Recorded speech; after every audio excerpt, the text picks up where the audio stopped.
چې کومه ګناه په ما باندې کړې ده، کومه بدعملي دې په ما باندې کړې ده، دا لاس به ستا د والدینو مخکې، ستا د رشته دارو مخکې، ستا د اقاربو مخکې، د پیغمبرانو مخکې، د رب په مخکې، د فرښتو په مخکې، د ټول عالم په مخکې دا لاسونه به ستا د ګناه اعتراف کوي. زما محترمو ته به داسې ولاړې بې بسه.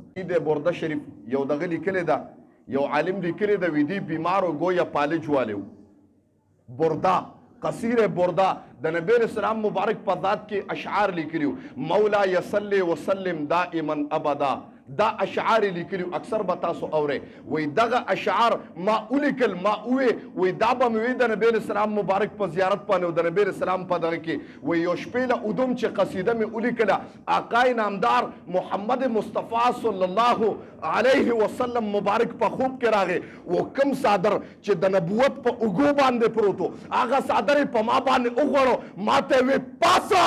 په خوب کې پاسېدم، چې را پاسېدم الله شفا ما کړو، نبوت والا صادر هم را سره پروت و. د ما ما وی چې خوب کې م در باندې لاس راښکي الله دغه کوي، هغه داسې لاسونه دي. خبره د دست نبوت کوم چې یو زمو ستا هم لاسونه دي. الله دې معافي وکړي که اوس نن مو ته وګورو زمو لاسونه، زمو ستا لاسونه د شر نه ګورې خالي نه دي. خفه کېږئ مه په دې خبره باندې چې زما څومره وس کېږي شر رسوم مسلمان ته، زما څومره وس کېږي په دا ګناهونو باندې، قسم دې په دا لاسونو باندې څومره مې کوشش دی، څومره زما شهوت دی، هغه پوره کوم. قسم دې وم دا لاسونه نبی علیہ السلام مبارک فرمایي ولیدان تزنیان وزناهم البطش.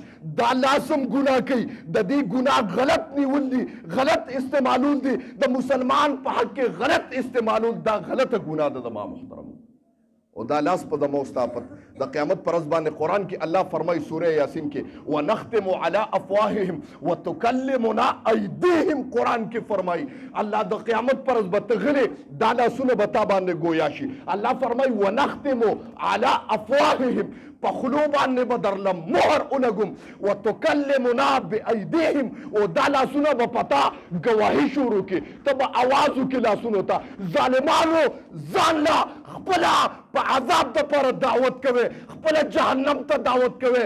دا لاسونه به ورته وایي قسم دې موږ خپل اختیار کې نه یو، زموږ خپل ځان کې اختیار نشته. تا چې کومه ګناه په ما باندې کړې ده، کومه بدعملي دې په ما باندې کړې ده، دا لاس به ستا د والدینو مخکې، ستا د رشته دارو مخکې، ستا د اقاربو مخکې، د پیغمبرانو مخکې، د رب په مخکې، د فرښتو په مخکې، د ټول عالم په مخکې دا لاسونه به ستا د ګناه اعتراف کوي. زما محترمو ته به داسې ولاړې بې بسه، په خوله به دې مهر لګېدلي، خوله به دې بیا ویونکي ني.